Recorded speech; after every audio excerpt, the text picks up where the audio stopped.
నమస్కారం. నాట్య కళారత్న శ్రీ పసుమర్తి వెంకటేశ్వర శర్మ గారు ప్రముఖ కూచిపూడి నృత్యకారులు, కొరియోగ్రాఫర్, కూచిపూడి టీచర్. విదేశాల్లో కూచిపూడి నృత్యానికి ప్రాచుర్యం సంపాదించి పెట్టడానికి డాక్టర్ శ్రీ వెంపటి చినసత్యం గారి శిష్యుడిగా కృషి చేస్తున్నారు. 1977లో మొట్టమొదటి కూచిపూడి ప్రదర్శన ఇచ్చిన శ్రీ వెంకటేశ్వర శర్మ గారు కూచిపూడి 3 ప్రక్రియల్లో అంటే సోలో ప్రదర్శన, యక్షగానం, నృత్యనాటికల్లో ఈ 3 ప్రక్రియల్లో ఎన్నో ప్రదర్శనలు ఇచ్చారు. సోలో నృత్య ప్రదర్శనల్లో శబ్దాలు, కీర్తనలు, తరంగం, దరువులు, పాదాలు, అష్టపదులు, జావళి, తిల్లాన, గోపికా కృష్ణ, శివతాండవం, భామాకలాపం లాంటివి ఎన్నో ప్రదర్శనలు ఇచ్చి ఎంతోమంది మెప్పును పొందారు. అలాగే యక్షగానాల్లో వివిధ రకాలైన పాత్రలను పోషించారు. ఈ యక్షగాన బ్యాలెల్లో పార్వతీ పరిణయంలో తారకాసురుడుగా, బాణాసురుడిగా, శివపార్వతులుగా ఉషాపరిణయంలో, భక్త ప్రహ్లాదాలో హిరణ్యకశ్యపుడిగా, భామాకలాపంలో శ్రీకృష్ణుడిగా నటించి మంచి పేరుని సంపాదించుకున్నారు. ఇక నృత్యనాటికల్లో అంటే డ్యాన్స్ బ్యాలెల్లో ఆయన గురువుగారు శ్రీ చిన్నసత్యం గారి ప్రేరణతో ఆయన ఎన్నో నృత్యనాటికలకు కొరియోగ్రఫీ చేసి ప్రదర్శించి లోకాన్ని ఆకట్టుకున్నారు. శ్రీ పసుమర్తి వెంకటేశ్వర శర్మ గారు ఎన్నో గౌరవాలను, ప్రశంసలను అందుకున్నారు. అఖిల భారత కూచిపూడి నాట్యకళా మండలి వారి నుండి ప్రత్యేక ప్రశంసలను, గౌరవాలను అందుకున్నారు.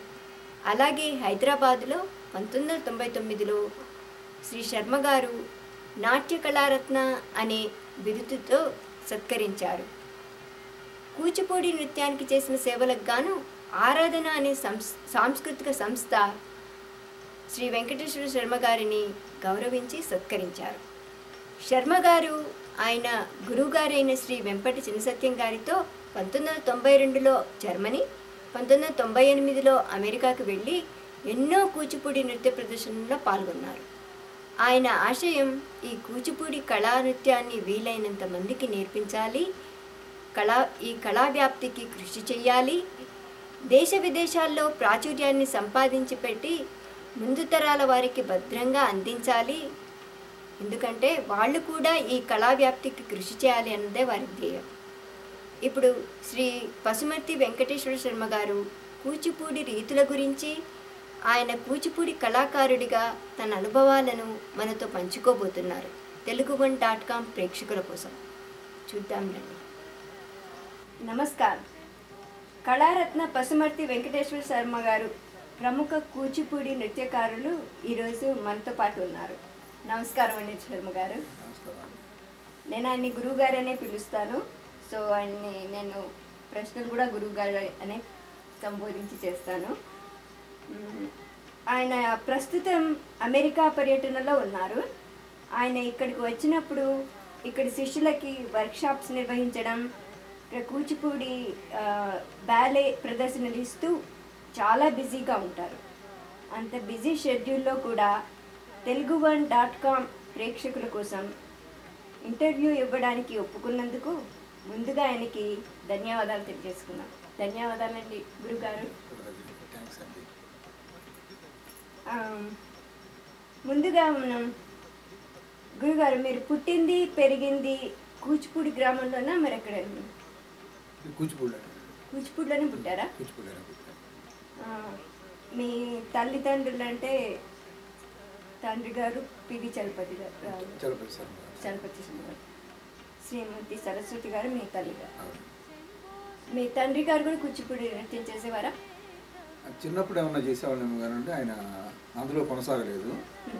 మా పెదనాన్నలు వాళ్ళు, మా తాతలకి వాళ్ళకి ఈ నాట్యంలో బాగా ప్రవేశం, పాండిత్యం, పరిచయం అంతా బాగానే. మా పెదనాన్నగారు స్త్రీ వేషాలు వేసేవారు. చంద్రమతి, సీత ఇట్లాంటి ప్రధానమైన భూమికలన్నీ ఆయన వేస్తూ ఉండేవారు.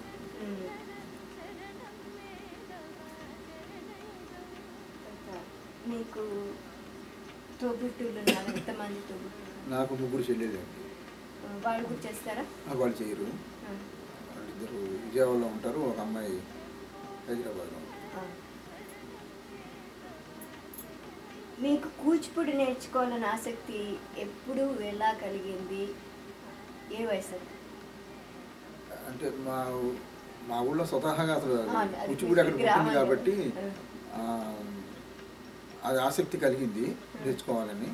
అయితే అది చిన్నప్పటి నుంచి లేదు, కొంచెం ఆలస్యంగా 17-18 ఏళ్ళు వచ్చినప్పుడు నేర్చుకోవాలని అభిలాష కలిగింది. అప్పుడు నాకు నాకు స్నేహితుడు, నాకంటే సీనియర్ కొంచెం, రాజేశం గారని, నాకు వేరేపాటు నాకంటే పెద్దవాడు, బాగా సన్నిహితులుగా ఉండేవాడు. ఆయన దగ్గర నేను మొట్టమొదట నాట్యం నేర్చుకోవడం మొదలుపెట్టాను. ఆయన మీ మొట్టమొదటి గురువు గారు కదా? నా తొలి గురువు వేదాంతం రాజేశం గారు. ఆ తర్వాత పసుమర్తి వేణుగోపాలకృష్ణ శర్మ గారు, ఆయన కూచిపూడిలో సిద్ధేంద్ర కళాక్షేత్రం ఉన్నది, దానికి ఆయన ప్రిన్సిపాల్గా ఉండేవారు. వరుసగా నాకు ఆయన పెదనాన్న అవుతారు. ఆయన దగ్గర కొంతకాలం పాటు నేర్చుకున్నాను. ఆ తర్వాత వెంపటి చిన్న సత్యం గారి దగ్గర కంటిన్యూ చేశాను చాలా కాలం పాటు. అంటే మీరు మొట్టమొదటి నేర్చుకున్నప్పుడు 17 ఏళ్ళు అని చెప్పారు కదా? 18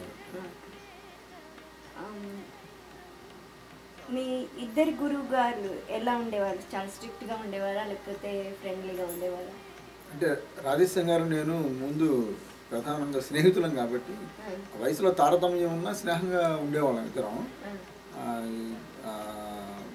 స్నేహంగా ఉంటూ ఉన్నా నేర్పేటప్పుడు మాత్రం బాగానే చెప్పేవాడు. వచ్చేదాకా ఏదైతే తనకు నేర్పాలనుకున్నాడో అది వచ్చేదాకా ఊరుకునేవాడు. అంటే గురువులు అట్టా ఉంటేనే శిష్యులకు వస్తుంది, లేకపోతే ఆయన పివిజి కృష్ణ కుమార్ ఆయన అంటే భయంగా ఉండేవాళ్ళం. పెద్ద నాకు చాలా పెద్ద ఆయనకి కళాక్షేత్రం ప్రిన్సిపాల్గా ఉండేవాళ్ళు.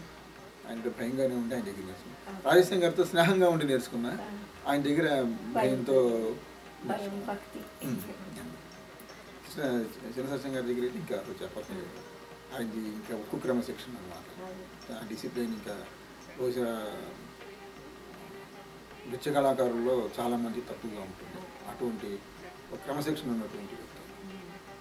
అంటే వీళ్ళు కూడా క్రమశిక్షణ పాటించి ఒక నియమబద్ధమైన జీవితాన్ని గడిపారు, వీళ్ళు గడుపుతున్నారు కూడా. మాస్టర్ గారు ఇంకా ఆయన ప్రపంచ స్థాయి విస్తృతి ఉంది కాబట్టి అనేక మంది ఆయన దగ్గరికి రావటం, అనేక మంది శిష్యులు ఎప్పుడు నిరంతరంగా ఉండటం మూలంగా ఇంకా కాస్త డిసిప్లిన్ ఎక్కువగా ఉండేది. అంటే మీరు వీళ్ళిద్దరి దగ్గర అంటే వెళ్ళి నేర్చుకునేవారా లేకపోతే గురు శిష్య పరంపరలో నేర్చుకున్నారు? అక్కడ ఉండి నేర్చుకోవడం అంతే. మేము కూచిపూడిలో అదే గ్రామం కదా, అక్కడే ఉండేవాళ్ళు. వాళ్ళిద్దరి దగ్గర నేను అక్కడే కూచిపూడిలో నేర్చుకున్నాను.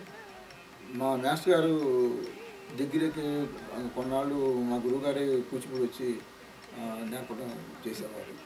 ఏంటంటే అక్కడ టీచర్స్గా ఉండేటువంటి వాళ్ళందరికీ ట్రైనింగ్ కోర్స్ అని పెట్టారు. అంటే కూచిపూడి తలో రకంగా చేస్తూ ఉండేసరికి ఒకటే ఫండమెంటల్ స్టెప్స్ నుంచి జతులు, ఫండమెంటల్ స్టెప్పులు, తీర్మానాలు, ప్రతి అంశం కూడా అందరూ ప్రదర్శించేది ఒకటిగానే ఉండాలని ఒక సిలబస్ లాగా మాస్టర్ గారు పెట్టి ఒకే క్రమ పద్ధతిగా ఉండాలని చెప్పినండి. ఆయన 1982లో కూచిపూడిలో ఉపాధ్యాయ శిక్షణా శిబిరం అని పెట్టారు 2 నెలల పాటు. అప్పటికి నేను విజయవాడలో డ్యాన్స్ నేర్పుతూ ఉండేవాడిని. నాట్యం నేర్పుతూ ఉన్న సందర్భంలో ఇప్పుడు ఇది పెట్టిన తర్వాత ఆయన దగ్గరికి నేను వెళ్ళడం జరిగింది. అక్కడి నుంచి ఆయన దగ్గర శిష్యరికం చేసి ఆయనతో పాటు అనేక కొన్ని వందల ప్రోగ్రాంలో ఆయనతో పాటు వెళ్ళాను. ఆయన నన్ను జర్మనీ తీసుకెళ్ళారు, ఇక్కడ అమెరికా తీసుకొచ్చారు. ఇవన్నీ ఆయనతో పాటు తిరిగాను. మీరు బీకామ్ చేశారు కదా? అలాగే కూచిపూడిలో డిప్లొమా చేశారు. మీరు ప్రదర్శనలు వేయడం ఏ వయసులో మొదలు? అసలు డ్యాన్స్ లేట్గా మొదలుపెట్టినా వెంటనే నాకు ప్రదర్శించే అవకాశం వచ్చింది. ఒక 2 నెలలకే ఒక పార్వతి కళ్యాణం అనే నాటకంలో ఒక భటుడిగా వేషం వేశాను మొట్టమొదట. ఆ తర్వాత వెంటనే ఆ తర్వాత ప్రదర్శనలో నా చేత ఆడవేషం వేయించారు. చెలికెత్తలు కూచిపూడిలో మేము ఎక్కువ మంది ముందు ఆడవేషం వేయడానికి ఆసక్తి చూపిస్తాం. అందుకోసం వెంటనే అప్పటికి అవసరం కొద్ది మగవాళ్ళమే ఉండేవాళ్ళం కదా ఎక్కువగా. అందుకని మా ఆడవేషాలు కూడా మేమే వేసేవాళ్ళం. అట్లా అంటే పెద్ద రాణించింది లేదు కానివ్వండి, ఆడవేషం మాత్రం వేయటం అనేది జరిగింది. అంటే నేను చెప్పుకోవడానికి ఉపయోగపడుతుంది, అనుభవం వచ్చింది. దాని మూలంగా ఏంటంటే అనేక రకాలైన ఒద్దికలు అసలు స్త్రీ ఎట్లా వాళ్ళ నడవడి, ఇప్పుడు వీళ్ళకి పిల్లలకి నేను అందరూ నేర్చుకునే వాళ్ళు ఇప్పుడు ఆడపిల్లలే, వాళ్ళకి అది నేర్పాలనంటే ఆ ఒద్దిక నాకు రావాలి. ఆ ఒద్దిక నేను ఆడవేషాలు మొదట్లో వేయటం మూలంగా అది నాకు వచ్చింది. నేను అందులో రాణించింది ఏమీ లేదు. రాణించకపోయినప్పటికీ అక్కడ నేర్చుకున్న విషయం నేను పిల్లలకి చెప్పడానికి ఉపయోగపడుతుంది. ఇందాక నుంచి చెప్తున్నారు కదా, వెంపటి చిన్న సత్యం కాబట్టి కూడా కూచిపూడి నృత్యం నేర్చుకున్నాను. ఆ అనుభవాలు మాత్రం మాతో చాలా విపులంగా పంచుకోవాలి. ఎలా ఎప్పుడు వెళ్ళారు, ఎలా నేర్చుకున్నారు? 82లో ఆయన దగ్గర నేర్చుకున్నాను. 82 నుంచి మొదలుపెట్టాను.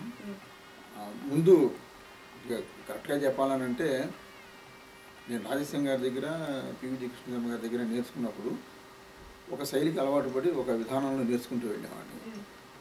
అంటే అంత స్ట్రిక్ట్గా ఖచ్చితంగా ఇంత స్ట్రిక్ట్గా ఉండాలి అన్నట్టుగా ఉండేది కాదు. అంటే లిబరల్గా ఉండేవాళ్ళు వాళ్ళిద్దరు. ఆ తర్వాత మాస్టర్ గారి దగ్గరికి వెళ్ళిన తర్వాత ఏంటంటే ఒక డిసిప్లిన్, ఒక క్రమశిక్షణ వచ్చింది. మొట్టమొదటిలో అయితే మేము టీచర్లకి ట్రైనింగ్ కోర్స్ అంటే అప్పటికే నేను డాన్స్ నేర్పుతూ ఉండేవాడిని విజయవాడలో.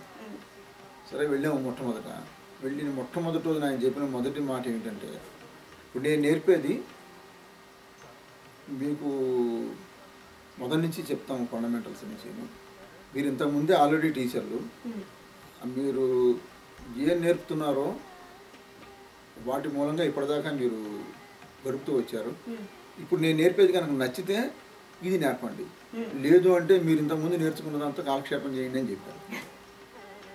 అనేసరికల్లా అందరికీ ఓహో మనం కూడా టీచర్లు అందుకే అట్లా చెప్తున్నారనే భావన ప్రతి ఒక్కరికి. అప్పుడు నేను చాలా చిన్నవాడిని. సరే ఆయన మొట్టమొదట ఒక స్టెప్ చూపించారు. అంటే మొత్తం కూచిపూడి ఆయన సంస్కరించినటువంటి మహా వ్యక్తి. ఆయన ఒక స్టెప్ చూపించి చేయమన్నారు. అప్పుడు మేము టీచర్లం కదా ఇదంతా అనుకుని మొదలుపెట్టిన తర్వాత అప్పుడు అర్థమైంది మనకేం రాదు అనేది. అది 2 అడుగులు అయ్యేసరికల్లా సాయంత్రం అయింది. మధ్యలో ఒక అరగంట భోజనానికి వదిలారు. సాయంత్రం అయ్యేసరికల్లా ఒక్కొక్కళ్ళకి నిజంగా అంటే నేను కుర్రాన్ని కాబట్టి నేను తట్టుకోగలిగాను అప్పట్లో. మిగతా వాళ్ళు నాకంటే వయసులో పెద్దవాళ్ళు వచ్చి చాలా యాతన పడ్డారు. కాళ్ళు నొప్పులు, వేడి నీళ్ళల్లో కాళ్ళు పెట్టుకుని రాత్రులు ఇట్లా చేశారు. అది మొదటి అనుభవం. అక్కడి నుంచి అది మొదటి 2 స్టెప్పులకే మాకు పూట పట్టింది.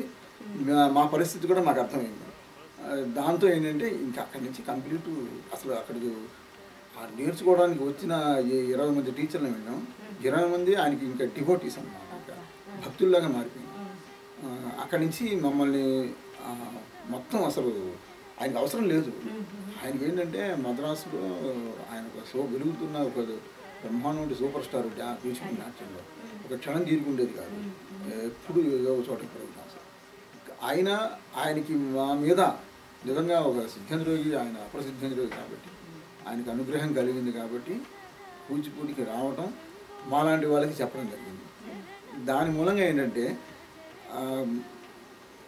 నాలాంటి అనేక మంది, కొన్ని వందల మంది కూచిపూడిలో అక్కడ మొదటి ట్రైనింగ్ అప్పుడు 20 మంది వచ్చారు. తర్వాత 70-80 మంది అయిపోయారు. అసలు అన్కంట్రోల్ అనమాట. అంటే ఎట్టగానే సరే ఈయన దగ్గర నేర్చుకోవాలి. ఇంకా మొత్తం దేశం నుంచి కాకుండా విదేశాల నుంచి కూడా థర్డ్ ట్రైనింగ్కి ఇక్కడి నుంచి కూడా వచ్చేసి కూచిపూడిలోనే ఉండి నేర్చుకోవడం మొదలుపెట్టారు. అట్టా అది కొన్ని సంవత్సరాలు కొనసాగింది. ఆ విధంగా మొత్తం ఇప్పుడు ఆంధ్రాలోనే కాకుండా ఇండియాలోనే కాకుండా ఇవాళ ప్రపంచంలో ఏ దేశానికి పోయినా సరే 100కి 98 మంది, 100 మంది ఇక్కడ కూచిపూడి టీచర్స్ ఉన్నారంటే 98 మంది చిన్న సత్యం గారి శిష్యులే ఉంటారు. అది అంటే ఆయన విశ్వవ్యాప్తం చేశారు. ఆయన కూచిపూడిని ఎక్కడో మన ఆంధ్రలో వరకే అర్థమవుతుంది, అంతవరకే ఆ భాష కానీ నాట్యం కానీ అక్కడ ఉన్న విషయం కానీ ఏదైనా సరే ఇంతవరకే అనుకున్న దాన్ని ఇది ఆంధ్రుడికే కాదు, మొత్తం ఇండియాకే కాదు, మొత్తం ప్రపంచం. భాషతో పని లేకుండా ఆయన నాట్యాన్ని చూసి ప్రతి ఒక్కరు ఆనందిస్తారు. మనకి ఆంధ్రులే ఇంకా మీకు బోళ్ళంత మంది ముస్లిమ్స్, ఇప్పుడు డాన్స్లో ముస్లిమ్స్ ఉన్నారు కొంతమంది టీచింగ్ చేస్తున్న వాళ్ళు. అంటే మీరు ఆలోచించండి, మన మతం కాకపోయినప్పటికీ వాళ్ళు ఈయన్ని చూసి ఈ నాట్యం నేర్చుకుని ఇందులోకి వచ్చి ఇప్పటికి ఇంకా టీచింగ్లోకి ఉన్న వాళ్ళు విజయవాడలో ఉన్నారు, గుంటూరులో ఉన్నారు, ఇంకా కర్నూలులో ఉన్నారు, హైదరాబాద్లో ఉన్నారు. అంటే ఆయన విశాలమైన దృక్పథం. మన ఆలోచన విస్తృతంగా విశాలంగా ఉన్నప్పుడే మనకి ప్రపంచంలోకి మనం వెళ్ళగలుగుతాం. మంది తక్కువగా ఉన్నప్పుడు ఏమవుతుందంటే మన పరిధి తగ్గిపోతుంది. మన పరిధి మన ఇంటికే పరిమితం అవుతుంది చివరికి. అట్లా కాకుండా ఆయన ప్రపంచం అంతా ఇది కూచిపూడి వెళ్ళాలి అనే ఒక విస్తృతమైన ఆలోచన ధోరణితో వెళ్ళారు. ఆయన సాధించారు, అందులో ఆయన విజయం సాధించారు. ఆయన లక్ష్యాన్ని ఆయన అంటే మాకు ఊరికే నిజంగానే అనిపిస్తూ ఉంటుంది. ఒక మనిషి ఒక జన్మలో ఎంత పని చేయగలరు, ఒక 100 మంది మనుషులు ఎంత పని చేయగలరో ఆయన ఒక్కడిని ఎంత పని చేశారు. అది నిజంగా నిజం. అంటే ఇంకొక 10,000 సంవత్సరాల దాకా కూచిపూడికి నిశ్చింతగా ఆయన ఏం చెప్పారో అది అనుసరిస్తూ వెళ్తే చాలు. కొత్తగా మేము ఏదో ప్రయోగాలు చేసి ఆ ప్రపంచాన్ని ఆకర్షించాలి అనే తాపత్రయం అక్కర్లేదు. అది చేస్తేనే ఆకర్షిస్తున్నట్టు. ఆయన నేర్పింది ఏదైతే ఉందో అది చేస్తే చాలు, అందరూ దానికి ఆకర్షితులవుతారు. అంతవరకు ఖాయం. అంటే స్పృశించని ప్రక్రియ లేదు ఆయన. కూచిపూడిలో ఏ ప్రక్రియలు ఉన్నాయో అన్నింటినీ స్పృశించారు, వాటన్నింటినీ కూడా సంస్కరించారు. ముఖ్యంగా సంస్కర్త ఆయన సంస్కరణల మూలంగానే నాట్యం కూచిపూడి ఇంతగా ఇంకా ఇప్పటికీ సజీవంగా ఉంది. మీరు అక్కడ గురుకులం లాగా ఉండేవాళ్ళ? ఆయనకి గురుకులం లాగా ఉండాలి అనేది ఒక ఆలోచన మా గురువు గారికి. అందుకని మద్రాసులో కూచిపూడి ఆర్ట్ అకాడమీలో ఆయన పాకల్లాగా కట్టించాడు. మేము వెళ్ళి ఆ పాకల్లో ఉండేవాళ్ళం. ఆ పాకల్లో ఉండి అక్కడ నేర్చుకుంటూ ఆయన నృత్యనాటికల్లో ఆయనతో పాటు ఆయన మమ్మల్ని తీసుకెళ్ళేవాళ్ళు అన్నమాట. అట్లా వెళ్ళి తిరుగుతూ ఉంటాను. ఆయన కళ అది, ఆయన కళని నిజం చేసుకున్నారు. ఆ పాకల్లో ఉంటుంది, గురుకులం లాగానే ఉంటుంది. అప్పుడు ఒకసారి అయిపోయినప్పుడు నేను మీతో మాట్లాడినప్పుడు చెప్పారు కదా, ఆయన భార్య ఎప్పుడు మిమ్మల్ని అందరినీ పిల్లల్లా చూసుకునేది, ఎప్పుడు వండి పెడుతూనే ఉండేవాళ్ళు అందరికీ. ఏ టైంలో ఆవిడ ఎప్పుడు పాపం ఆవిడ ఆ వంటింట్లోనే వచ్చిన వాళ్ళందరికీ వండటం పెట్టడం నిజంగానే అన్నారు.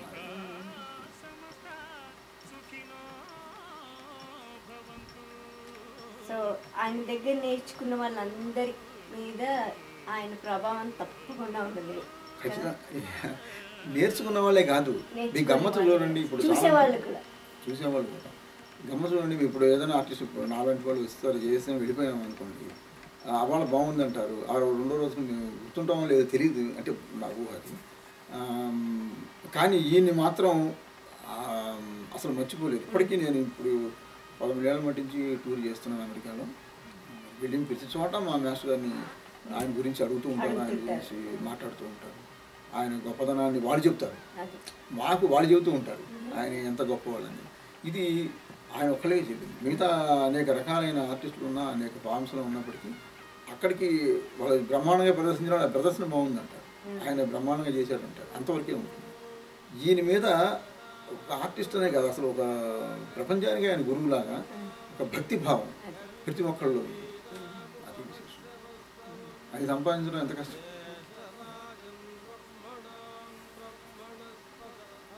అంటే ఆయన ఎవరన్నా అంటే ఆయన తీసుకోకుండా కూడా నేర్పించేవారు ఉన్నారు కదా. ఫీజు లేదంటే ఆయన దగ్గర డబ్బు తీసుకోకుండా నేర్పించేవారా? ఎవరి దగ్గర తీసుకోవాలి? ఎవరి దగ్గర తీసుకోవాలి? ఆయన ముందు ఫస్ట్ ఆ సిద్ధాంతం ఆయన పెట్టుకున్నారు. మామూలుగా మనం కూడా బోల్డని అనుకుంటాం, ఇవాళ అనుకున్నది రేపు ఇది కష్టంగా ఉంది అనేసి మనం వదిలేసి ఇంకో దానికి వెళ్ళిపోతాం.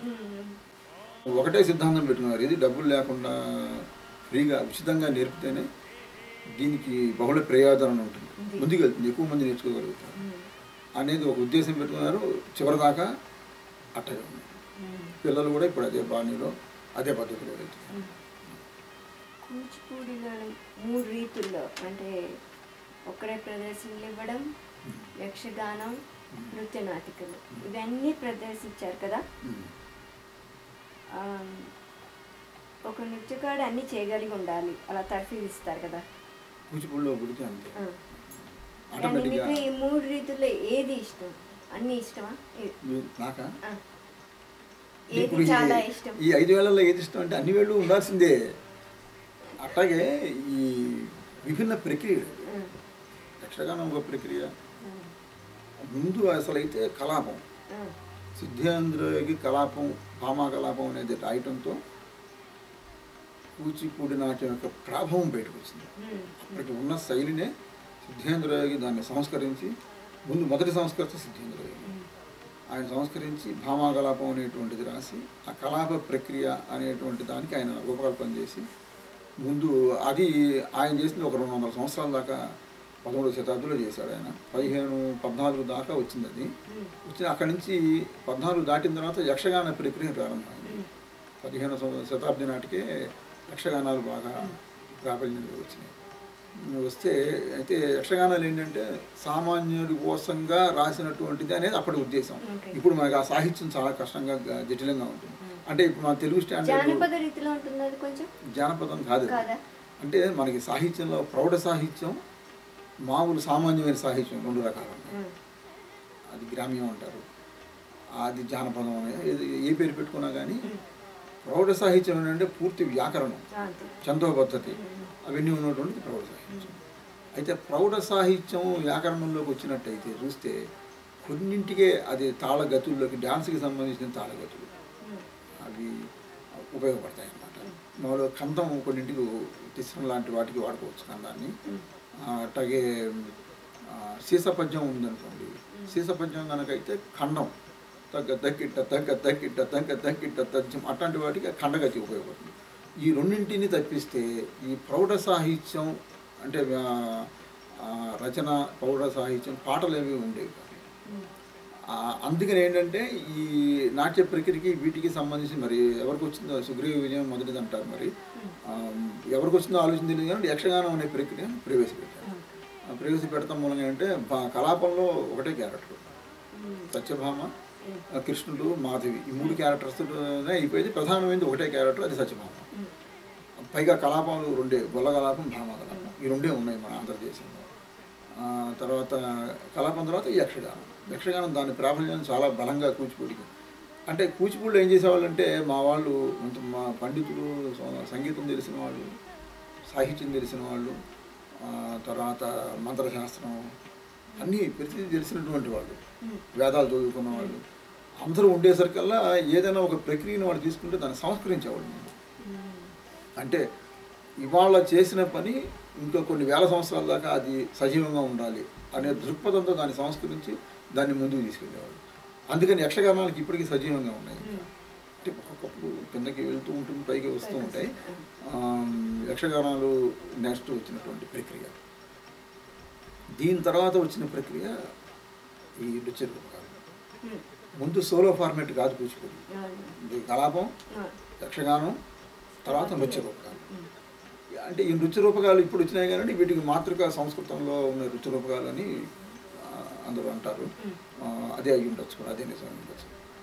అయితే అందులో ఎక్కువ అనుష్ఠుపే వాడేవాళ్ళు కానివ్వండి, ఇంత విస్తృతి లేదు. ఈ యక్షగానాలు వచ్చినాక కూడాను ఎక్కువగా ఈ కందార్థాలు, సంధివచనం కందార్థం, సంధివచనం కందార్థం, లేకపోతే దరువు, ఇవే ఉండేవి. ఇక్కడ నృత్య నాటకానికి వచ్చేసరికల్లా అనేక రకాలైనటువంటి తాళగతులు అన్నీ, కేవలం ఇవే కాకుండా అనేక రకాలైన దరువులు, తర్వాత కందార్థానికి అంటే ఎక్కువగా ఒకటే ప్రక్రియ, కందార్థమే రిపీట్ అవుతూ ఉంటే అది కూడా చూడటానికి కష్టం.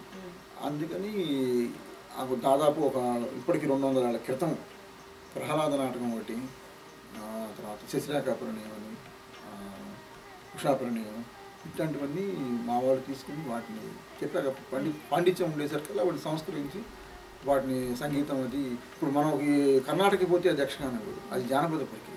మనది సాంప్రదాయమైన యక్షగానం, అంటే సాంప్రదాయం శాస్త్రబద్ధమైనటువంటి. అందుకే అడిగాను అక్కడ యక్షగానం అంటే అది జానపద రీతి, అది జానపద రీతికి వస్తుంది, మనది సాంప్రదాయమైన సంగీత రీతికి వస్తుంది.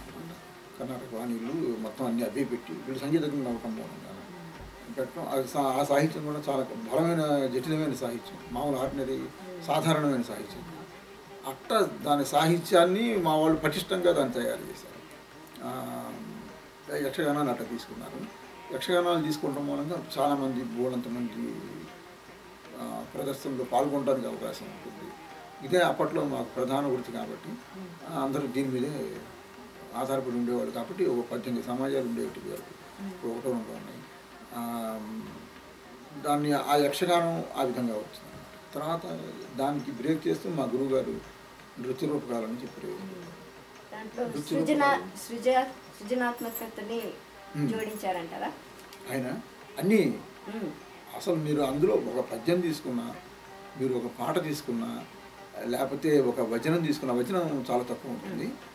ఏది తీసుకున్నా కానీ ఆయన అర్థవంతంగా ఉండాలి, ఖచ్చితంగా జనంలోకి వెళ్ళాలి, అది మీనింగ్ అర్థవంతంగా ఉండాలి అనేది ఆయన ఎంతో దాని గురించి ఆలోచించి బాగా తర్క వితర్కం చేసి, ఆయన పక్కన సంగీతరావు గారు రచన, ఆయన సంగీతం చేసేవారు, భుజంగరాయ శర్మ గారు సాహిత్యం. తర్వాత వీళ్ళందరినీ కూర్చోబెట్టుకుని పెద్ద చర్చించి చివరికి ఆయన ఒక పూర్తి చేసుకుని అనేక జటులు రాసి ఆ నృత్య నాటికి ఇప్పుడు కూచిపూడి సుసంపన్నమైందంటే ఆయన ప్రపంచంలో ఎప్పటికీ ఆలోచిస్తూనే ఉండేవారంట కదా. ఎప్పుడు మనం ఆయన పక్కన ఉన్నా కానీ అది ఎప్పుడు పనిచేస్తుంది, 24 గంటలు పనిచేస్తుంది. వేరే ఆలోచన ఆయన పెద్దగా ఉండేది కాదు. అందుకే కూచిపూడి ఇష్టం ఉంది, లేకపోతే ఇంకే స్థితిలో ఉండేది మనకి తెలియదు. అంటే మా ఊరి వరకు లేకపోతే ఆంధ్ర వరకు పరిమితం అయింది. నృత్య రూపకం మూలంగా ఏంటంటే ప్రతిదీ ఆయన దృశ్య ప్రధానంగా ఉండేది. దృశ్య ప్రధానం అంటే మనకి భాష తెలియకపోయినా కానీ ఆ సన్నివేశాన్ని ప్రధానంగా చేసుకుంటే అందులో ఏం జరుగుతుందో అర్థమయ్యే రీతిలో ఆయన ప్రతిదీ కూడా చేసేవాడు. అంటే ఆయనది మహామేధావి కాబట్టి ఆయన చేయగలిగారు. మీరు కూడా కూచిపూడి కళాకారులు, కోరియోగ్రాఫర్, ఎన్నో నృత్య నాటకాలు రూపొందించి విజయవంతంగా ప్రదర్శించి ఎంతోమంది మన్ననలు పొందారు. కానీ మీరు అందరికంటే భిన్నంగా పురాణాల్లోని విలన్ పాత్రలనండి, రాక్షసు పాత్రలనండి అవి ప్రదర్శించాలని నిర్ణయించుకున్నారు. మీకు ఈ పాత్రలని స్టేజిపై ప్రదర్శించాలని ఎందుకు అనిపించింది? అందరు కథానాయకుడి పాత్రలు చూపించేయాలనుకుంటారు, కానీ మీరు ఈ నిర్ణయం ఎందుకు తీసుకున్నారు? అంటే కథానాయకుడు గొప్పవాడని చూపించాలంటే ఒక విలన్ ఉండాలి కదా, ఆ విలన్ స్ట్రాంగ్గా ఉండాలి. అది కూడా కాదు అసలు ఉద్దేశం. నేను అదొకటే వేయట్లేదు, అన్నీ చేస్తాను. అంటే చూసేవాళ్ళు ఉంటే ఇప్పటికీ కృష్ణుడి వేషం వేస్తూ ఉంటాను, శివుడి వేషం వేస్తుంటారు. అమెరికా వచ్చినప్పుడు ఈ పాత్రలు వేయటం మిగతా వాళ్ళకి కష్టం కాబట్టి, ఇప్పుడు అంటే ఇక్కడ నేర్చుకునే వాళ్ళంతా ఆడపిల్లలే, వాళ్ళు మహిషాసురుడు వేసి నేను అమ్మవారి వేషం వేస్తానంటే చూసేవాళ్ళు. అందుకని ప్రజలు వేరేగా అనుకోకుండా ఉండటం కోసం ఆ పాత్రలకి ఆ పాత్ర స్ట్రాంగ్గా ఉంటే హీరో లేదా దుర్గా మహిషాసురం మధ్యన అనుకోండి, ఆ దుర్గా ఆ శక్తి ఆవిడ క్యారెక్టర్ ఎలివేట్ అవ్వాలంటే మహిషాసురుడు స్ట్రాంగ్ ఉండాలి. మహిషాసురుడు బలహీనంగా ఉంటే, ఒక బలహీనమైన వ్యక్తిని అమ్మవారు చంపింది అంటే అప్పుడు దానికి పెద్ద వాల్యూ ఉంటుంది. అందుకోసం ఆ దుష్ట పాత్ర ఏదైతే ఉందో దాన్ని బాగా స్ట్రాంగ్గా చూపించాలి. వాళ్ళు స్ట్రాంగ్గా ఉన్నారు కాబట్టే అందరూ శక్తులన్నీ కూడా తీసుకుని అమ్మవారు వచ్చింది. ఆ కీచుకుడు స్ట్రాంగ్గా ఉన్నారు కాబట్టి భీముడు అంతా వాడు వచ్చి చంపాల్సి వచ్చింది. అది ఏదైనా అంతే. అందుకని ఆ దుష్ట పాత్రని స్ట్రాంగ్గా ఉండటం కోసం అది నేను వేస్తున్నాను. అందుకని ప్రతినాయకుడు పాత్రకి వెనకాల ఉన్న ఉద్దేశం అది. రెండోది వాటి మూలంగా నేను నలుగురిలోకి వెలుగులోకి రావటం జరిగింది. సరే అదే ఒక ప్రత్యేకమైన గుర్తింపు వచ్చింది. దాని మూలంగానే ఇంకా అదే కొనసాగిస్తున్నాను. ఇప్పుడు నేను కృష్ణుడు వేస్తానన్నా చూసేవాళ్ళు ఎవరు ఉండకపోవచ్చు. మీరు మొట్టమొదటిసారి చేసినప్పుడు లేకపోతే ఒకసారి చేసినప్పుడు ప్రదర్శిస్తున్నప్పుడు మోహిని భస్మాసురాన ఏదో ఒకటి చేసినప్పుడు వెంపటి చిన్న సత్యం గారు మీకు తెలియకుండా వచ్చి కూర్చుని చూసి వెళ్ళారు అని చెప్పారు. లేదండి, ఆయన తెలియకుండా. మీకు చెప్పారా వస్తున్నాను? ఆయన అంటే కీసే చేసినప్పుడు ఆయన నా నాటకం మొట్టమొదటి చూసిన నాటకం వాళ్ళ అమ్మాయి వివాహం. ఓ అది కరెక్టే. ఎల్లుండి వాళ్ళ అమ్మాయి పెళ్ళి విజయవాడలోనే, రెండో అమ్మాయి. ఇవాళేమో మా ప్రోగ్రామ్ ఉంది అక్కడ. అని గెస్ట్గా ఈ నిర్వాహకులు పిలిచారు. పిలిస్తే వచ్చారు. వచ్చినా నాతో చెప్పారు, 5 నిమిషాలు నుండి వెళ్ళిపోతా, దాని పెళ్ళి ఉందిగా, నాకు పనులు చేసుకోవాలి, వెళ్ళాలరా అంటే సర్లేని మేష్ గారు అన్న వచ్చారు, కూర్చున్నారు. 5 నిమిషాలు అన్న మనిషి పక్కన సూర్యారావు గారు ఉంటే ఇంకో 10 నిమిషాలు కూర్చుందామండి అని అన్నారు. సరే కూర్చున్న మనిషి అట్టాగే ఉండిపోయారు. ప్రోగ్రామ్ అయ్యేదాకా ఇంకా వెళ్ళలేదు. స్టేజ్ మీదకి వచ్చారు, సరిగా అభినందించి ఆయనకు అంతగా నచ్చింది. ఆయన నచ్చింది. అప్పుడు మీకు ఎలా అనిపించింది? అంతేగా, దేవుడు కరుణించినట్టేగా. అంటే ఇక రహస్యం చెబుతున్నాయనండి. మామూలుగా మా మాస్టర్ గారు ఎప్పుడు ఎవరిని ప్రశంసించారు, కానీ ప్రశంస ఉంటుంది. అది ఎట్లాగంటే, ఇప్పుడు నాకు శిశుపాలుడు వేయాలని ఉంది రుక్మిణి కళ్యాణంలో. ఆయన దగ్గరికి నేను వెళ్ళి నేను చెప్తా, శిశుపాలుడు వేయాలని ఉంది మాస్టర్ గారు అని చెప్పి. అంటే ఆయన మాట పట్టించుకోకుండా, సర్లేవా ఈసారికి అగ్నిజ్యోతండి వేయి అని అన్నారు. అది వేశాను. వేసిన తర్వాత అందులోనే ఆయన స్పార్క్ చూస్తారు. చూసిన తర్వాత ఓహో వీడు శిశుపాలు అడిగాడు కదా, నెక్స్ట్ టైం వీడి చేత రేపు శిశుపాలు అడిగాను అంటారు. అదే ప్రశంస.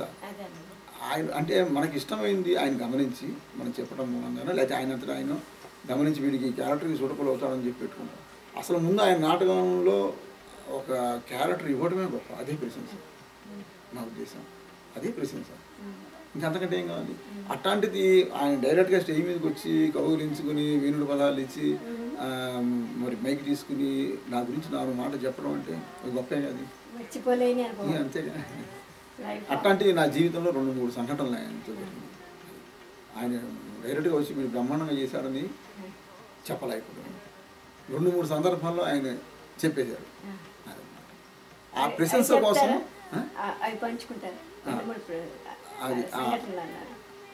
అది ఏంటంటే, ఇప్పుడు ఇది ఒకటి చెప్పాను కదా, ఒకసారి మేము అంతగా ఇప్పుడు ట్రైనింగ్ క్లాసులు అవుతున్నాయి. అవుతున్నప్పుడు మాకు ఒక 7-8 నెలలు గ్యాప్ రావడంతో మామూలుగా నేర్చుకున్న వాళ్ళందరూ ఇంజన్ లాగానే పని చేయకపోతే ఇంజన్ ఎట్లా నెమ్మదిస్తుందో అట్లాగే అయింది అందరూ పని.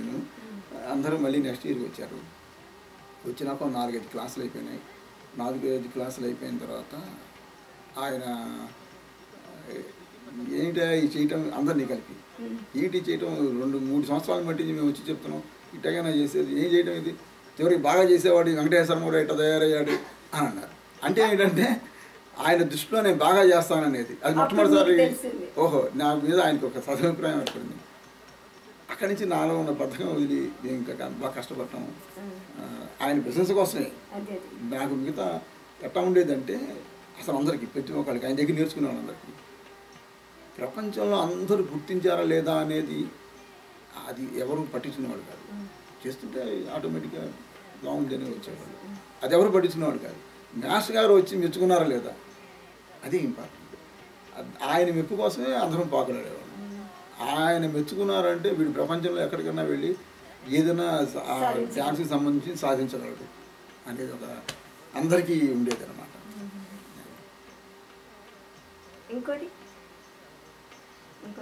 ఇంకోసారి ఏమైందంటే, ఒకసారి కేరళలో ఒక ప్రోగ్రాం చేయడానికి వెళ్ళాము మాస్టర్ గారితో. కేరళ వెళ్ళి తిరిగి వస్తూ ఉంటే మాకు రైలు స్టేషన్లో ఈ రైలు దిగి ఇంకో రైలు ఎక్కాలి. అది ఒక 4 గంటలు లేట్ అయింది. ఆ 4 గంటలు మీ ఇద్దరం ప్లాట్ఫారం మీద నుంచి మాట్లాడుకున్నాం. అప్పుడు చెప్పారు అన్నమాట, బాగా కష్టపడితే నువ్వు పైకి వచ్చే అవకాశం ఉంది, బతకిచ్చరు చెయ్యి అని చెప్పి ఓ 4 అవర్స్ 4 గంటలు ఆయనతో పాటు నుంచి ఎంత అదృష్టం అనేది అట్లా ఆయన దాని గురించి చెప్పారు. అది కూడా ఒక ప్రశంసేగా. ఇప్పుడు ఒక బాధ్యత తాళం చేయి తీసుకెళ్ళి ఎవరికైనా అప్పచెప్పాలంటే రెస్పాన్సిబుల్గా ఉంటుందనే కదా ఇస్తారు. లేకపోతే వీడు అందులోంచి ఎత్తుకుపోతాను అనుకుంటే ఎవరు. అట్లాగే ఇది ఒక సాంప్రదాయం. మరి మా పూర్వీకుల నుంచి ఆయనకు వచ్చింది, ఆయన దగ్గర నుంచి మాకు వచ్చింది. ఆ మాటలు చెప్పడమే ఒక ప్రశంస. ఇందాక పాత్రల వరకు వస్తే మీరేమో చూస్తే ఎంతో సాత్వికంగా అట్లా కనిపిస్తారు, కానీ మేకప్ వేసుకొని స్టేజ్ పైకి వెళ్ళిపోయిన తర్వాత ఆ పాత్ర మిమ్మల్ని ఆవహించిందన్నంత గొప్పగా చేస్తారు.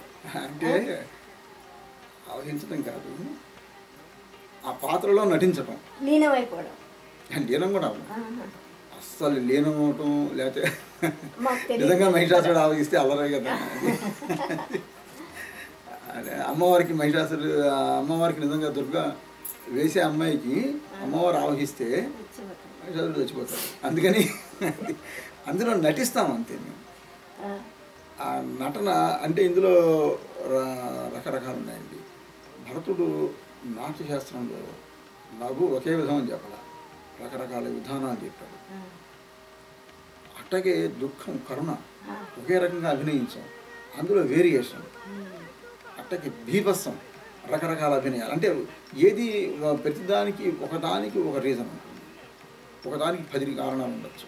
ఒకదానికి ఒకే రీజన్ ఉంటే ఒకే రకంగా అభినయం చేస్తాం.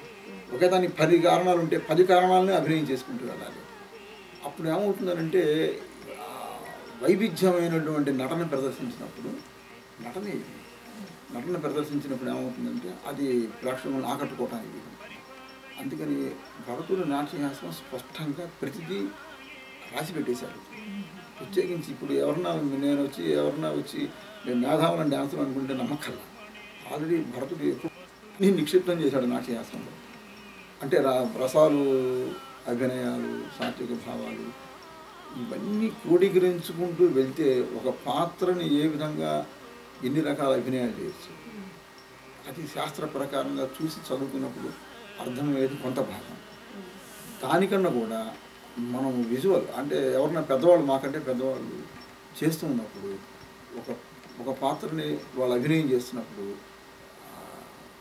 వాళ్ళు చేసే విన్యాసం, ఒక అభినయపూర్వకంగా కానివ్వండి, ఆంగిక విన్యాసం కానివ్వండి, ఏదైనా సరే వాళ్ళు చేస్తున్నాం అందులో లీనం అయిపోయింది. మీరు అన్నట్టుగా లీనం కాకుండా చేయలేం. పాత్రలో లీనం అవుతాం, నటిస్తాం, లీనం అవుతాం, జీవించాం. ఆ జీవించడం అనేది పత్రికల వాళ్ళకి లేకపోతే చూసే వాళ్ళకి అట్లా అనిపిస్తుంది, కానీ లీనమై చేస్తాం. లీనమై చేయకపోతే ఇప్పుడు లీలావతి పాత్ర వేసినప్పుడు ప్రహ్లాదుని హిరణ్యకశిపుడు రాక్షసుడికి అప్పచెప్పినప్పుడు లీలావతి అందులో లీనం కాకపోతే కళ్ళనీళ్ళు రావు. కళ్ళనీళ్ళని అభినయించడం కష్టం. అలాగే మహిషాసురుని చేసినప్పుడు మహిషాసురుడు అంతర సైన్యం పోయినప్పుడు మన కళ్ళ నీళ్ళు వచ్చే సన్నివేశం ఉంటుంది. ఆ సన్నివేశం దగ్గర మాత్రం నేను ఖచ్చితంగా లేనమాట, లేకపోతే నాకు అభినయం నాకు ప్రస్ఫుటంగా రాదు. అందుకని కొన్ని పాత్రలు అట్లా చేయాల్సి వస్తుంది. అంటే నటనే ప్రధానం, నటిస్తాం అంతే.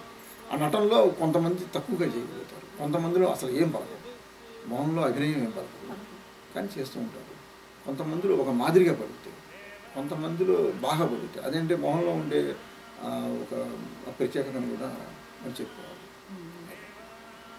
అంటే మీరు ఇంత బాగా చేయడానికి ఎంత సాధన చేయాల్సి వస్తుంది? చాలా సాధన చేస్తుంటారు కదా, చాలా సాధన చేస్తేనే అలాంటివి. అంటే ఇప్పుడు మీరు చెప్పితే ఇప్పుడు నేర్చుకుంటున్న వాళ్ళకి ఉపయోగపడతాయి. సాధన అనేది తప్పనిసరి.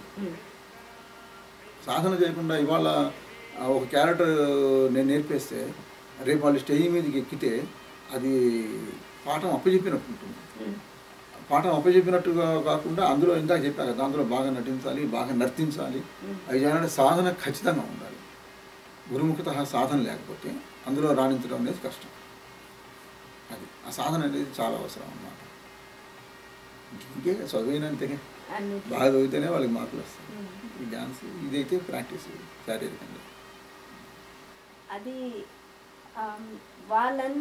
వాళ్ళంతటా వాళ్ళకి రావాలంటే మనం చేయాల్సి ఉంటుందా? అది మనం చేసేది ఏం లేదండి, స్వతసిద్ధంగా ఉండాలి. ఇప్పుడు నాకు మీరు కంప్యూటర్ ఇంజనీర్ అవ్వండి, మీరు ఉద్యోగం ఇస్తామంటేనే అవుతానా? పొరపాటు కూడా అవ్వను. మీరు $1,00,000 ఇస్తానని నెలకి నేను అవ్వను, ఎందుకంటే నాకు ఆసక్తి లేదు. అట్టగే ఇవన్నీ ఆసక్తితో కూడుకున్నాయి. కళలు ఏవైనా సరే చదువు బలవంతంగా నేర్పించవచ్చేమో కానివ్వండి, కళలు మాత్రం స్వతసిద్ధంగా మనం ముందు కొంతకాలం పాటు మీరు బలవంతంగా 2-3 ఏళ్ళు తీసుకెళ్తే తర్వాత వాళ్ళకి దాని మీద ఆసక్తి పెరిగితే నేర్చుకోగలుగుతారు. లేకపోతే అమ్మ ఎప్పుడు మానిపిస్తామని అడుగుతారు. అందుకని స్వతసిద్ధంగా వాళ్ళకి ఆసక్తి ఉండాలి. ఎందుకంటే ఎందుకు అడిగానంటే ఇప్పుడు నేర్చుకుంటున్న వాళ్ళల్లో ఒక్కటని కాదండి, ఎన్నో యాక్టివిటీస్ పెట్టేసుకుంటారు. అవునా కదా? అప్పుడంటే ఒక్కటి చేస్తున్నారంటే దాని మీద దృష్టి పెట్టి అదే నేర్చుకునే వాళ్ళు దాంట్లో పైకి రావడానికి కృషి చేసేవారు. అవకాశం ఇప్పుడు చదువు, డ్యాన్స్, సంగీతం, స్పోర్ట్స్, మళ్ళీ స్కూల్లో యాక్టివిటీస్ ఇవన్నీ ఎక్కువైపోతున్నాయి కదా. మరి అన్నిట్లో చేయడం కష్టమే అంటారా, లేకపోతే వాళ్ళకి అన్నిట్లో చేయగలరా? చేయలేరండి, అన్నింటిలో చేయలేరు. చదివిస్తూ ఏదో ఒక రంగంలో పెట్టుకుంటే రెండోది కంపల్సరీ ఉండాలి. అది కళలకి సంబంధించింది ఒకటి కనుక తప్పనిసరిగా ఉంటే చదువులో కూడా వీళ్ళు బాగా వృద్ధిలోకి రావడానికి అవకాశం ఉంది. మ్యాథ్స్ పనిచేయడానికి ఉపయోగపడుతుంది అన్నమాట. కంప్లీట్గా యంత్రంలాగా మిషన్లో వేసి తొక్కిచ్చేస్తే చదువు మాత్రమే వస్తుంది. కొంతమందికి వస్తుంది, కొంతమందికి అది కూడా వంట పట్టదు. అయితే ఇక్కడ మీరు అమెరికా కాబట్టి ఇన్ని విషయాలు మీరు చెప్పారు, ఇన్నింటిలో మేము తీసుకెళ్ళి పెడతాము. మనకి ఇండియాలో అన్ని లేవుగా, చదువు ఉంటుంది, రేరుగా ఉంటుంది. అక్కడ కష్టం. ఇప్పుడు కొంత మార్పు వస్తుంది కానీ రాదు కూడా. ఇప్పుడు ఒకటే మార్పు, చదువు. పాటలు పాడే వాళ్ళు అంతా వస్తున్నారు. అప్పుడు ఇంకా వాళ్ళకి చదువులో తగ్గిపోతుంది. రెండింటిలో అదే చెప్పాక మీకు ఏదో ఒకటి తప్పనిసరిగా ఉంటే రెండింటిలో షైన్ అవుతారు. వీళ్ళకి ఇప్పుడు ఈ పాటల్లోనే ఉండి వాళ్ళు షైన్ అయ్యేవాళ్ళు చదువు పాటలు పెట్టుకుంటారు. డ్యాన్స్లోనే ఉండి వీళ్ళు దాంట్లో తక్కువ ఉంటారు. డ్యాన్స్లో షైన్ అయ్యేవాళ్ళు చదువు డ్యాన్స్ పెట్టుకుంటారు. రెండింటి మీద వెళ్తారు. అయితే ఇక్కడ ఏంటంటే పేరెంట్స్ ప్రోత్సాహం చాలా అవసరం. సేమ్ టైము ఈ పిల్లలు కూడా శ్రద్ధగా ఉండి అది సబ్జెక్టు మీదే ధ్యాస ఉండాలి. ఇవాళ సెల్ ఫోన్లు, ల్యాప్టాప్లు, 400-500 తెలుగు సీరియల్ వచ్చినాక దేని మీద వీళ్ళు ధ్యాస పెట్టుకోగలరు? పిల్లలే కాదండి, పెద్దవాళ్ళు కూడా వాటి మీద ధ్యాస పెట్టేసి పెద్దవాళ్ళుగా ఉండాలి. పిల్లల్ని పట్టించుకోవట్లేదు ఈ మధ్యన, అది ఎక్కువైపోతుంది. ఇంకా ఒక రకంగా చెప్పాలంటే ఇక్కడ ఈ దేశంలోనే మరి ఎక్కువ ఆసక్తిగా ఇప్పుడు ఈ పిల్లలకి నేర్పుతున్నానంటే వీళ్ళు శ్రద్ధగా నేర్చుకుంటారు. అక్కడ శ్రద్ధ పట్టి ఈ సబ్జెక్ట్ ఈ డ్యాన్స్ మీద శ్రద్ధగా ఉండే వాళ్ళ సంఖ్య చాలా తక్కువ. వస్తారు 4 నెలలు 5 నెలలు సంవత్సరం ఉంటారు, వెళ్ళిపోతారు. ఇక్కడ కనీసం అట్లీస్ట్ స్కూల్ ఫైనల్ అయ్యేంత వరకు దాని మీద శ్రద్ధగా ఉండి నేర్చుకోవటం అనేది జరుగుతుంది. వాళ్ళకి ఇంట్రెస్ట్ ఉంటే అరంగేట్రం వరకు వెళ్తారు, అక్కడ దాకా వెళ్తారు. ఆ తర్వాత ఇంకా చదువులు వాళ్ళ కెరీర్ అది అది తప్పదు కదా.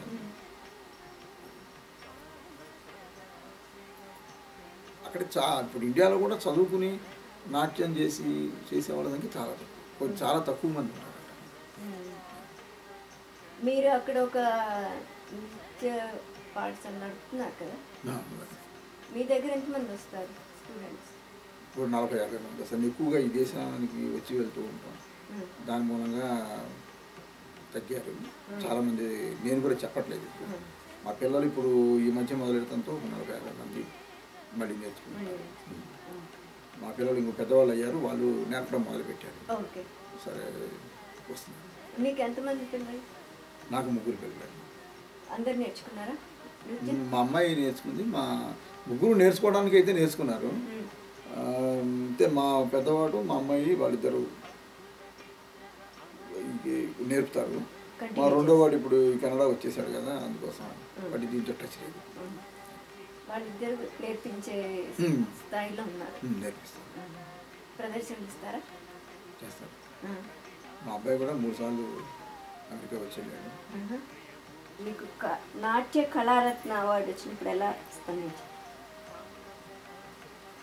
అది గవర్నమెంట్ అవార్డు కాదండి. అది ఒక ఎల్లా వెంకటేశ్వరరావు గారిని తెలుగు యూనివర్సిటీ డీన్గా ఉన్నారు. ఆయన స్టేజ్ మీద నా ప్రదర్శన ఒకసారి చూసి ఆయన ప్రకటించారు. ఎల్లా వెంకటేశ్వరరావు గారు అంటే మృదంగం ఆయన ఆయనే కదా? ఆ మృదంగం వాయిద్యానికి ఒక అంతర్జాతీయ ఖ్యాతి తీసుకొచ్చాడు ఆయన. ఆయన డీన్గా ఉండి తెలుగు యూనివర్సిటీలో అప్పుడు ఆయన అనౌన్స్ చేశారు. ప్రభుత్వాలు ఇచ్చింది. మీకు ఒకసారి సాంస్కృతిక డిపార్ట్మెంట్ వారు మానవ వనరుల మంత్రిత్వ శాఖ మిమ్మల్ని సీనియర్ ఫెలోషిప్ 2 సంవత్సరాలు ఇచ్చి మిమ్మల్ని యక్షగానం నృత్య నాటికల మధ్య పోలిక చేస్తూ రీసెర్చ్ చేయమన్నారు. అవునండి, చేశారా? చేశారు కదా. మరి ఆ అనుభవం ఎలా ఉండింది? రెండిట్లో ఎలాంటి పోలికలు కనిపించింది? అదే మీకు ఇందాక చెప్పాక యక్షగానం అనేటువంటిది 15వ శతాబ్ది 14 నుంచి వచ్చిన సుగ్రీవ విజయం అనేటువంటి నాటకం, కందులపూడి రుద్రకవి అనేటువంటి ఆయన వాళ్ళు రాసినటువంటి ప్రధానంగా మొట్టమొదటి వాళ్ళు అన్నమాట. తర్వాత ఈ డాన్స్కి పనికొచ్చే యక్షగానాలు చాలా తక్కువ, కోకొల్లలుగా వచ్చినాయి. అంటే ప్రౌఢ సాహిత్యం చాలా చదువుకుని పండితులకి మాత్రమే అర్థమవుతుంది. అది నన్న తిక్కన ఎర్రక్కడ పోతన ఇటువంటి వాళ్ళు అన్ని రాసినవన్నీ బాగా చదువుకున్న వాళ్ళు అది చదువుకుని దాని అర్థం మనకి పామరులకు చెబితేనే అర్థం అవుతుంది. అట్లా కాకుండా ఈ యక్షగానం అనేది సామాన్యులకు అర్థం కావాలని చెప్పి ఒక ప్రక్రియ మొదలుపెట్టి కొన్ని వేల యక్షగానాలు రాయటం జరిగింది. అనేక మంది రాశారు. వాటిల్లో పుస్తకంగా చదువుకోవచ్చు కానివ్వండి, నాట్యంగా ప్రదర్శించడానికి అర్హత ఉన్నవి చాలా తక్కువ. వాటిల్లో అర్హత ఉన్నవి ఏవైతే ఉన్నాయో అవి మా కూచిపూడి వాళ్ళు తీసుకుని వీళ్ళు మాత్రమే వాటిని గ్రహించి వాటిని తీసుకుని ఆ ప్రహ్లాద నాటకం, శశిరేఖాపరిణయం, ఉషాపరిణయం, మోహిని రుక్మాంగద ఇటువంటి నాటకాలన్నీ మా వాళ్ళు వేస్తూ వచ్చారన్నమాట. అంటే యక్షగానంలో ఉండేటువంటి సాహిత్యం ఒక బలమైన సాహిత్యం పడ్డవి మా వాళ్ళు తీసుకున్నారు. సామాన్యమైన సాహిత్యం అంటే అందులో ఏదో లోపాలు ఉన్నాయో, లేకపోతే ఇది ఊరికి కేవలం అన్ని నవలన్నీ సినిమాలుగా తీయలేరు, చదువుకోవడానికి పనికి వస్తాయి. అట్లాగే ఈ యక్షగానాలు రాసిన యక్షగానాలన్నీ కూడా కొన్ని మాత్రమే ప్రదర్శన యోగ్యంగా ఉంటాయి. నాటకంలో ఏం చూస్తామంటే మొట్టమొదట ఈ ప్రక్రియ ఏదైనా అది యక్షగానమైనా నృత్యనాటికైనా ఏదైనా సరే ప్రధానంగా చూసేది కథా వస్తువు, స్టోరీ లైన్. ఆ కథా వస్తువు పరిపూర్ణంగా ఉండాలి. అట్టా ఉన్నప్పుడే దాన్ని యక్షగానంగా మా వాళ్ళు తీసుకున్నారు. ఆ ప్రహ్లాద నాటకంలో అది బాగా బలంగా ఉంది, ఉషాపరిణయంలో ఉంది. సాహిత్యం కూడా పేరుకి యక్షగానం అయినప్పటికీ అది బలమైనటువంటి ఒక ప్రౌఢ వ్యాకరణంతో ఉన్నప్పటికీ సామాన్యుడు కూడా అర్థమయ్యే సాహిత్యంలాగా ఉంటాం. వాటి మూలంగా వాటిని మా వాళ్ళు తీసుకోవడం జరిగిందన్నమాట. అయితే మీకు చాలా వరకు యక్షగానాలు ఈ ప్రదర్శనకి పనికిరామని చెప్పాను. దానికి కారణం ఏంటంటే ఒకటి కథా వస్తువు, రెండోది పాటలు. ప్రధానంగా మనకి పాట, పద్యం, గద్యం. యక్షగానంలో ఈ 3 ప్రక్రియలు అవసరం. గద్యం అంటే డైలాగు, మాటలు చెప్పడం. అట్టగా పాటలు వచ్చేసరికల్లా అవి వాటి సంఖ్య తక్కువగా ఉంటుంది. మామూలుగా నృత్యంతో కూడుకున్న ప్రక్రియ కాబట్టి నృత్య ప్రధానంగానే ఉంటాయి. నృత్య ప్రధానంగా ఉండే పాటలు వేరియేషన్ అంటే రకరకాల తాళగతుల్లో కనుక లేకపోతే ఒకటే పాటని పదే పదే వింటున్నప్పుడు వాటికి అనేక రాగాలు కూడా కట్టుకోవడం కష్టం. ఆ కందార్థం అనేది ఉండేది. ఆ కందార్థమే ప్రతి దాంట్లోనూ ఒక యక్షగానంలో ఒక 100 పాటలు ఉన్నాయనుకుంటే 95 కందార్థాలు ఉండేవి.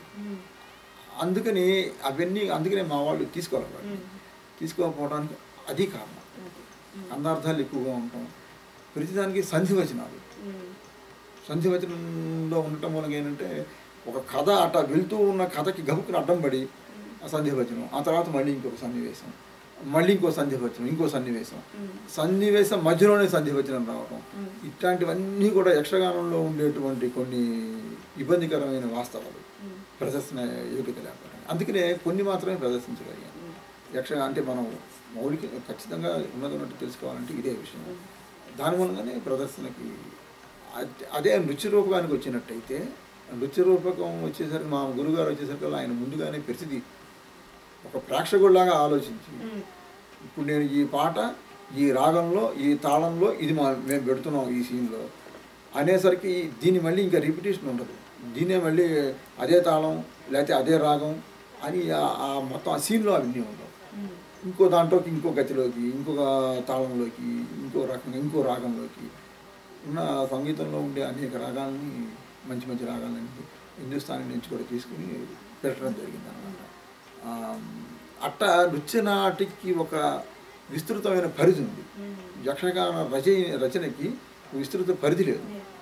నృత్యనాటికి అయితే విస్తృత పరిధి ఉండటం మూలంగా అన్ని ప్రక్రియల్ని అన్నింటినీ తీసుకుని రావడం వాడిని పెట్టడం జరిగింది అన్నమాట. అందుకే ఆయన రుచి రూపకాలు ఏవైనా సరే మీరు కూర్చున్న మొదలుపెట్టినప్పటి నుంచి చివరి దాకా మన కథలు లేకుండా ఉండడానికి అదే కారణం. అంత విజయవంతంగా ఉండటానికి అస్సలు బోర్ అనిపించకుండా మీకు అది 3 గంటల నాటకం అయినా సరే అది మీరు అట్లా కూర్చొని చూస్తుంటారు. అంటే మీకు వచ్చిందే మళ్ళీ రాదు, వచ్చిన రాగానే మళ్ళీ వాడరు, వచ్చిన స్వరమే మళ్ళీ వాడరు. అట్లా ఉండడం మూలంగా అది నృత్యనాటికి దానికి అది తేడా. తర్వాత యక్షగానం మనం ఒక ప్రాచీనమైన ప్రక్రియ అనుకుంటే నృత్య రూపకం అనేది ఆధునిక ప్రక్రియ. అంటే ఆధునికమైనవన్నీ గొప్పవని ప్రాచీనమైనవన్నీ కరెక్ట్ కాదని చెప్పి ప్రాచీనమైన వాటిలో బలమైన అదే బేసు. ప్రాచీనత నుంచి బేస్ అయ్యే ఆధునికత వచ్చింది గతానుగతిగాలోకి. అంటే ఇప్పుడు వాళ్ళు ఏం చేశారో అదే మిగతా లోకం కూడా అదే అనుసరిస్తూ వెళ్తుంది.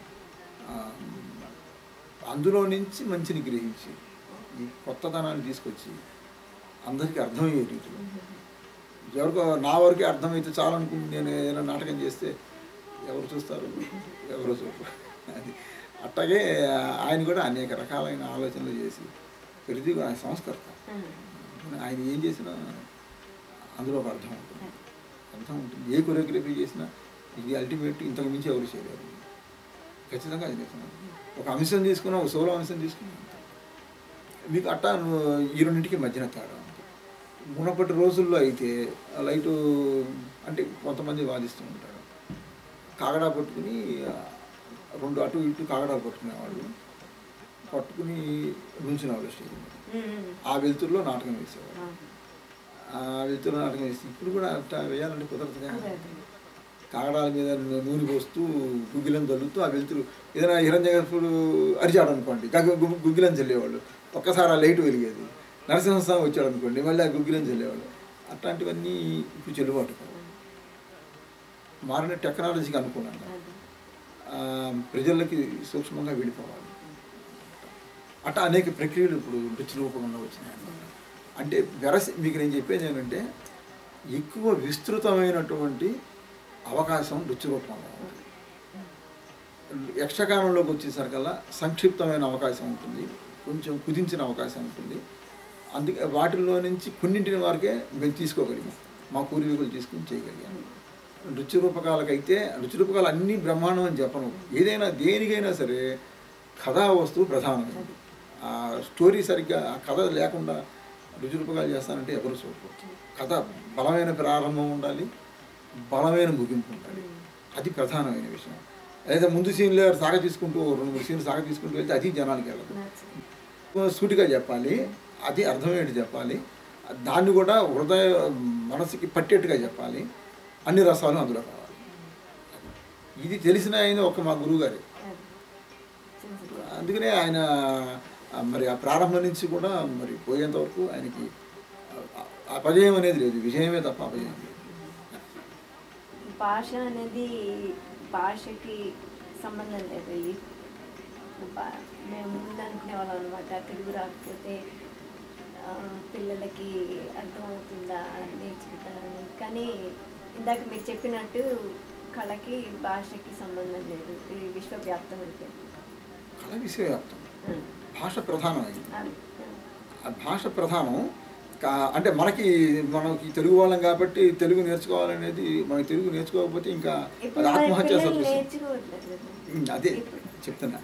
దాని గురించి అడగబోయాను కానీ మీరు ఇందాక అలా అన్నారు కదా. నేను దాని ఉద్దేశం ఏంటంటే ఒక దృశ్యాన్ని చూపిస్తున్నప్పుడు ఆ దృశ్యం మా గురువు గారిదే. ఆయన చూపిస్తున్నప్పుడు ప్రతి భాష వాడికి కూడా ఏం చేస్తున్నారో అర్థమవుతుంది. అంతేగాని మనం తెలుగుని వదిలేసేమని కాదు. తెలుగుని మనం వదిలేస్తే మనది ఆత్మహత్య సదృశ్యం. అది ఇప్పుడు ఇక్కడ నేర్పించే పిల్లలకి అంతా ఇంగ్లీష్లోనే ఉంటుంది. ఇంగ్లీష్లో శ్లోకాలు, ఇంగ్లీష్లోనే అన్ని వాళ్ళు ప్రాక్టీస్ చేసుకోవడానికి కూడా అన్ని ఇంగ్లీష్లోనే ఇస్తున్నారు కదా. మరి అట్లాంటప్పుడు మరి తెలుగు భాష వాళ్ళకి ఎలా వస్తుంది? నృత్యంలో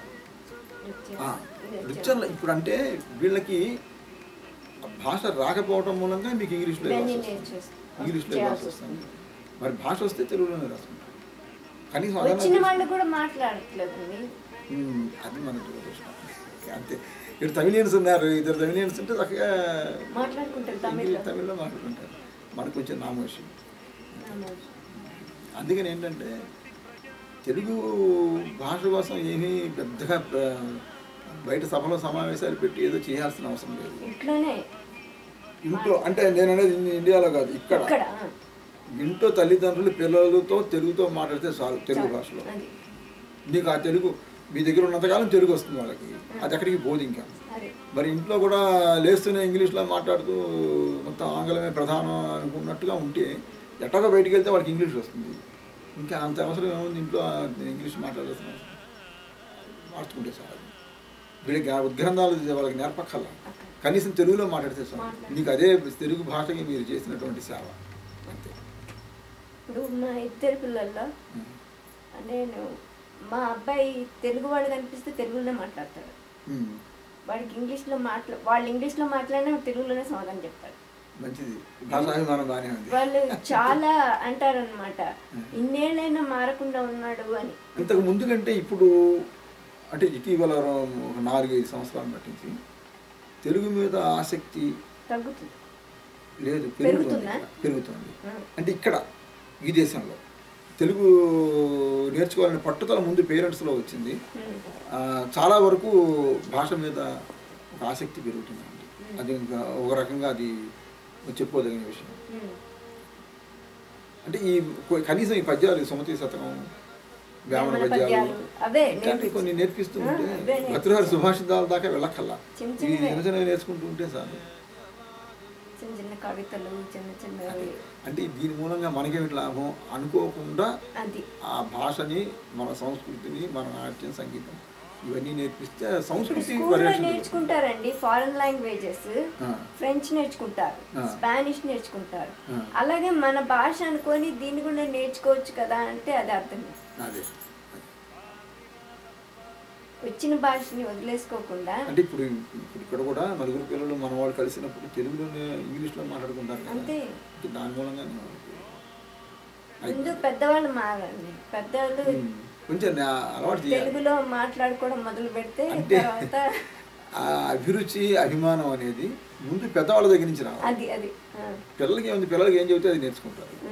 ఆ పెద్దవాళ్ళ దగ్గర నుంచి దాని మీద, భాష మీద ఆసక్తి, అభిమానం అనేది వాళ్ళ దగ్గర నుంచి వస్తే పిల్లలకు వస్తుంది. ఇక్కడ మారుతుందంటారా? మార్పు వస్తుంది. ఇక్కడ వస్తుంది. మరి ఇండియాలో ఎలా ఉంది? ఇండియాలో అంటే మామూలుగా తెలుగులో మాట్లాడుకుంటాం కదా అందరం. కొన్ని ప్రాంతాలు ఉన్నాయి. మన హైదరాబాద్ వెళ్ళి ఇప్పుడు ఐజూబిలీ హిల్స్, బంజారా హిల్స్ అట్లాంటి చోట్లకి వెళ్తే మరి కార్పొరేట్ కాలేజీల్లో చదువుకునే పిల్లలు వాళ్ళు జనరల్గా ఇంగ్లీష్లో మాట్లాడుకుంటారు.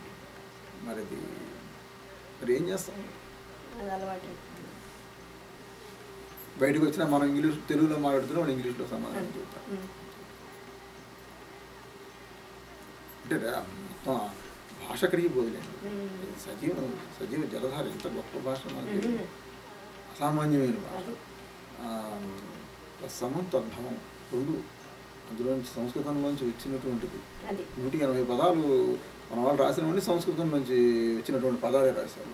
మరి తెలుగు ఆ భాష ఎంత ఎవరిని చూస్తున్నా సరే, మహారాజు విశ్వనాథ సత్యనారాయణ గారి దాకా, నన్నయ్య దగ్గర నుంచి విశ్వనాథ సత్యనారాయణ గారి దాకా ప్రతి వాళ్ళు గొప్పవాళ్ళు.